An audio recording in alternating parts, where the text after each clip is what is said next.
Olá, pessoal. Essa aqui é a nossa última aula sobre a teoria dos jogos processuais penais e vamos falar sobre mapeamento do caso criminal, certo? Essa aqui é uma aula muito importante. A gente tem que considerar que o processo penal, o caso penal, ele tem toda uma cronologia, certo?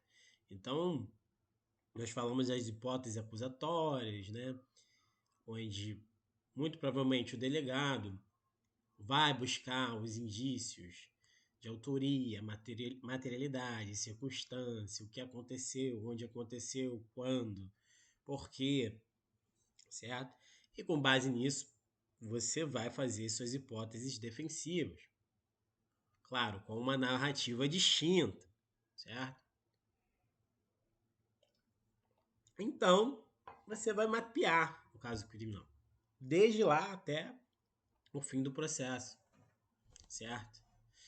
E dessa forma você vai ter que estar preparado, você tem que.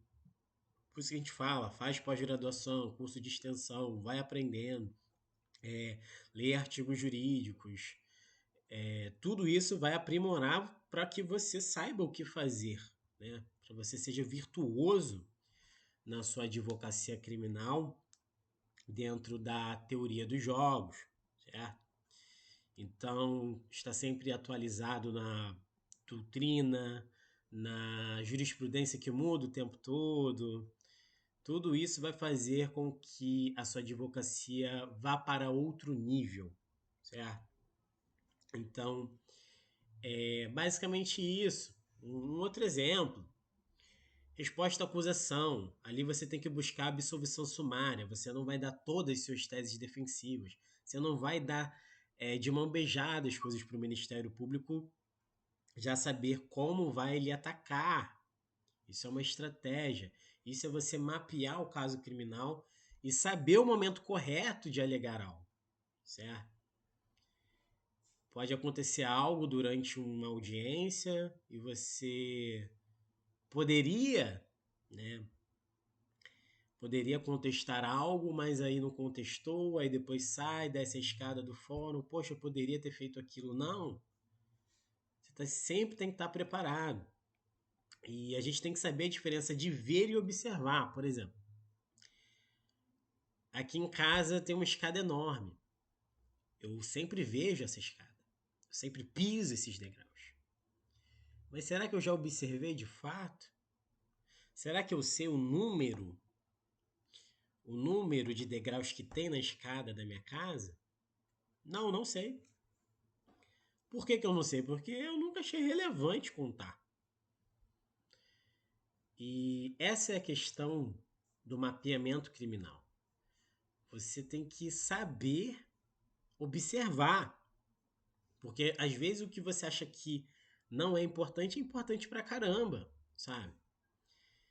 Algum caso onde um policial militar prendeu alguém, fez algo, alegou algo sobre alguém, vai lá e pede a imagem das câmeras, né? Caso o seu estado tenha, né, essa questão das câmeras com os policiais, vai lá e pede, cadê? A câmera não está funcionando, o policial tirou a câmera. O advogado criminalista também tem que saber caçar nulidades, certo? São exemplos de como você tem que observar o caso criminal e fazer da melhor forma possível. Observar o que foi feito e o que pode ser feito. Agora, realmente, se você não tiver base jurídica, se você não tiver estudo, se você não tiver atualização, você não vai conseguir fazer isso, certo? Então vamos aqui ao material.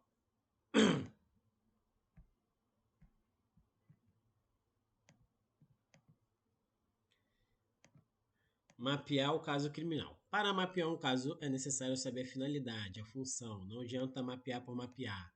O crime possui uma cronologia. O processo tem começo, meio e fim. Em um processo criminal você pode ver muita coisa, como disse o exemplo da escada, porém não observar, por não considerar importante. É importante estar atualizado na doutrina, jurisprudência e outras habilidades para o processo penal, justamente para chegar no melhor resultado. Aí eu dei exemplo aqui, porque eu já falei, né? O procedimento ordinário, a resposta à acusação. Quando eu não coloco todas as minhas teses defensivas, eu diminuo as margens de acusação para o MP. O planejamento, o mapeamento e a tomada de decisões com base em evidências são componentes essenciais para alcançar objetivos com sucesso, seja em âmbito processual. É necessário ter um mindset estratégico, determinismo e probabilidade. Se existe, por exemplo, a visão criminal, é porque pode haver erros. Por que eu coloquei isso? Porque, por exemplo, você tem ali uma decisão transitada e julgada no processo criminal, mas existe o recurso de revisão criminal, porque o próprio instituto, nosso próprio instituto jurídico, nosso próprio ordenamento jurídico, ele admite que possam haver erros. A revisão criminal justamente dizer que pode ter uma sentença com erro, né? Então você tem que levar isso em consideração, que podem ter erros e você pode consertá-los. Agora, claro que muitas vezes a probabilidade vai ser muito pequena. A probabilidade de uma revisão criminal dar certo é muito pequena. E você sempre tem que deixar claro isso para o seu cliente, certamente, né? Sobre a dificuldade que é, né? E fazer da melhor forma possível, certamente, né? Enfim, essa é a última aula. Espero que tenha agregado a vida de alguém. E bons jogos a todos.